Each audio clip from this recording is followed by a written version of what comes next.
The biggest problem in a spiritual community? In the West, yeah. You could maybe make an example. United States and Europe, whatever. Kind of like, it's a very big question. Very big question. But I would take this, we have to round this up now. And I would take this as an opportunity to share this here. Again, this is just my view. It's just my perspective. Take it or leave it. It's not at all how it is. It can never be. There's no such thing. There's no such thing as things never as they are. They are as we perceive them. So, but the question is, of course, has a lot of layers and it's direct. What do I consider to be the... can you ask this question again? So that did everyone hear the question?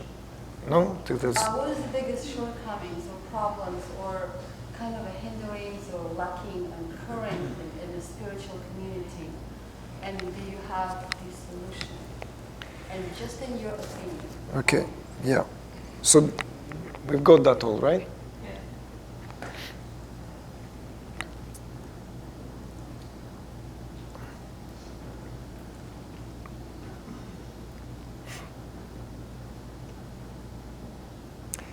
There are several areas, and we live in a very, very interesting time, by the way. On one hand, there is this renaissance, we could say, a great revival of interest towards the real thing, the real deal. It's like, it's not just, it's almost like this, the time has come when there are truly, truly mature seekers of truth. It's like, we could argue that they were 20 years ago, 30 years ago, 50 years ago. I wasn't around then.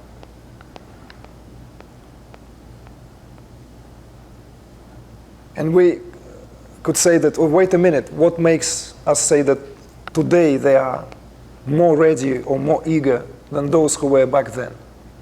Yet something intuitively tells me that it's different, qualitatively tells me that it's different. And again, it's a purely subjective experience. Also, working with people, for better or worse, I'm encountering a lot of people and have encountered with spontaneous, involuntary awakening, which becoming more commonplace, maybe because we live in the time of the internet, and before it was not that easy to communicate.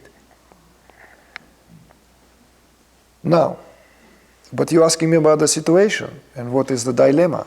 What I feel is that with the rise of the internet and media communication, it is that much easier for certain teachers to build a narrative.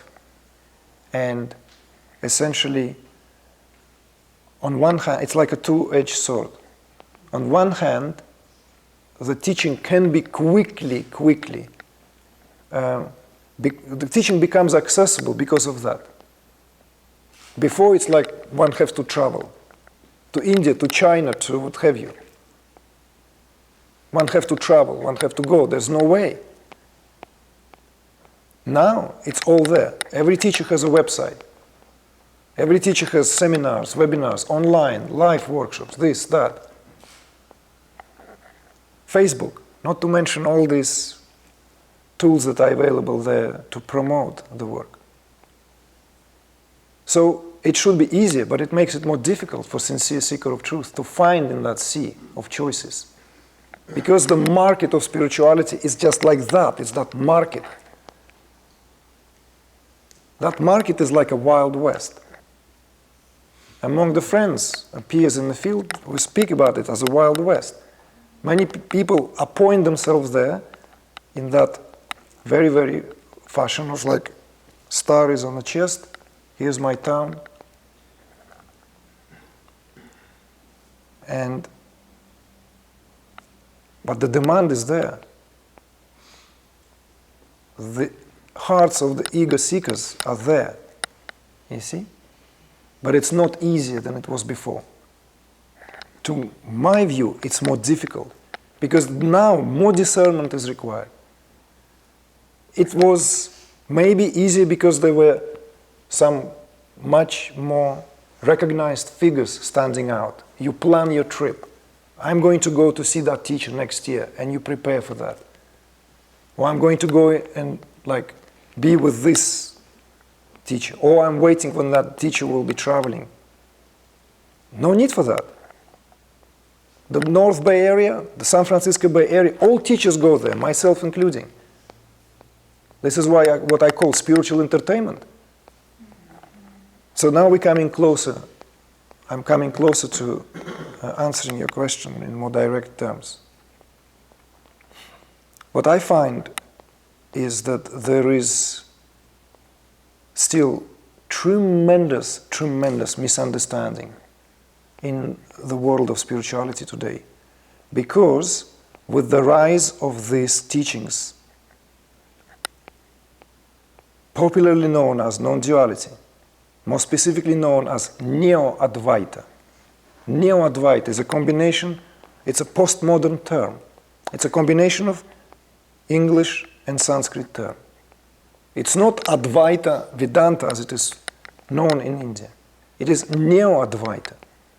It's a phenomenon that is widespread today, where essentially teachers hear the satsangs, hear some other teachers, historical figures speak, or attend the gatherings and workshops of those who consider themselves in direct lineage to these teachers who very often claim to be that direct stream of transmission from Ramana Maharshi, who stand as a colossal figure, who actually serve as the apostle of all this.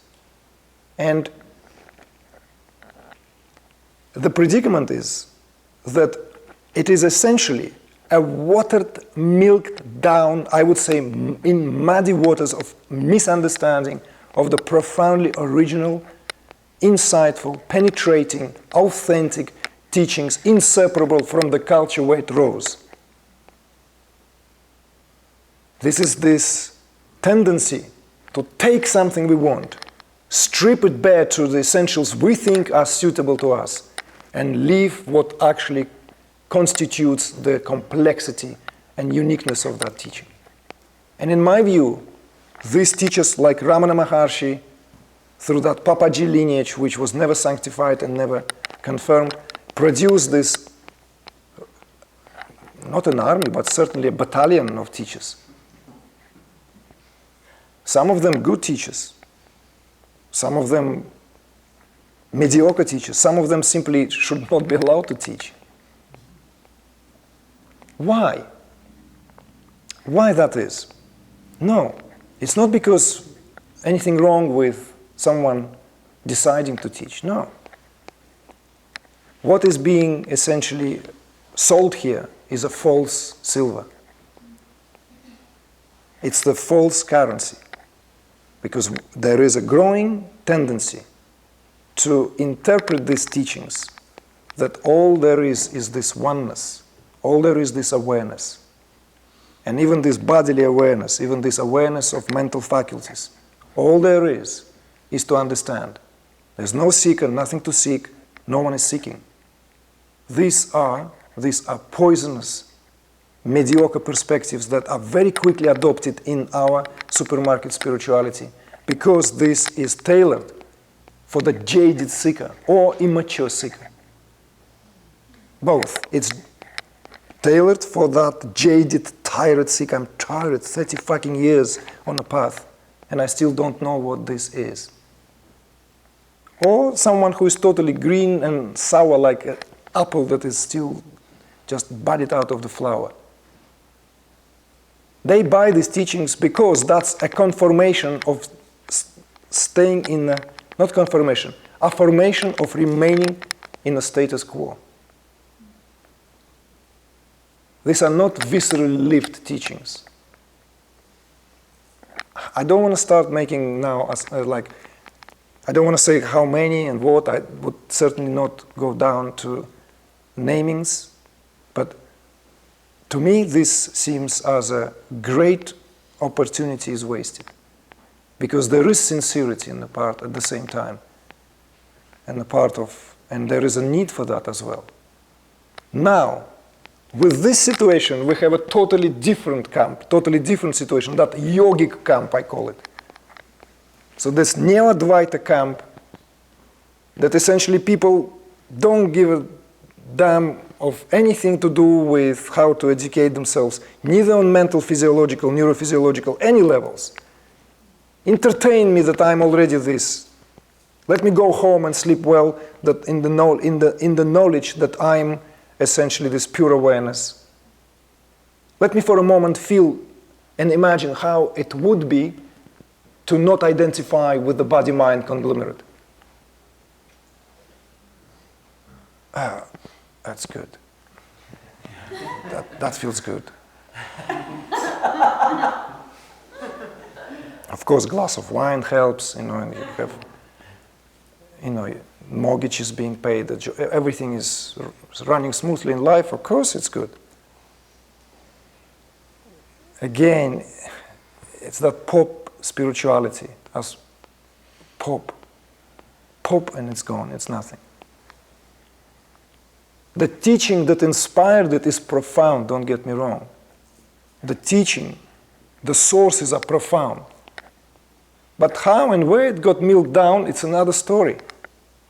Turning Ramana Maharshi into this, like cutting, it's almost like these cuttings, cuttings, it's like Facebook full of these sayings. And then this camp of yoga, where it's like,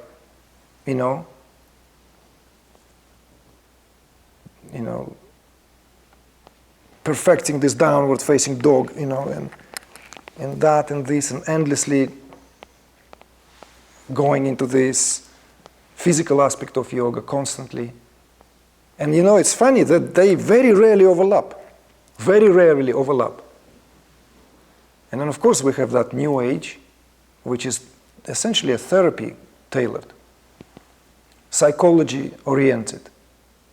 Make me feel good now because I'm tired.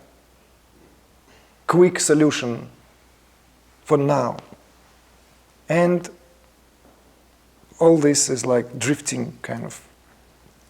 Yes, of course, the sincere seeker and someone who is ripe will be motivated and will begin to navigate in all this. Will begin to navigate until, you need to have that, all your instincts have to be alive again. Because if you quickly surrender to some false teaching, you in no time will be sucked into this. Well, then again, we can speculate this is waste of time or something, lessons are learned, what have you. But you're asking me, and I'm speaking just simply, candidly, how I feel. I feel there is this division comes. This non-duality teacher denies the validity of Kundalini awakening. If only we truly understand what the awakening actually means, what Kundalini actually means, how Kundalini is spoken of in the culture where that knowledge actually is given, not how it is spoken and understood in the New Age culture. And in these circles, all that is denied, the validity of self-inquiry is denied, the validity of essentially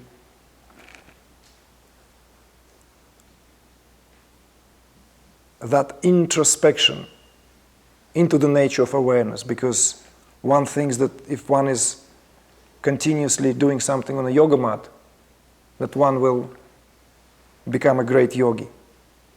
It can only drive one essentially into reinforcing the life force with the body. And I've met a lot of situations where actually awakening is much more difficult because it's only reinforced. That egoic structure is reinforcing that. Reinforcing that. You see? If it's not done in a way of where that integral understanding is given. integral. And I come from that place where I practiced and was zealous about yoga. But something else happened. So this is a different story. So I just feel that there is this biases, essentially, running these different currents. And some of these biases are unique to these groups that seekers tend to identify with and settle for. And you can see that, how this can become counterproductive.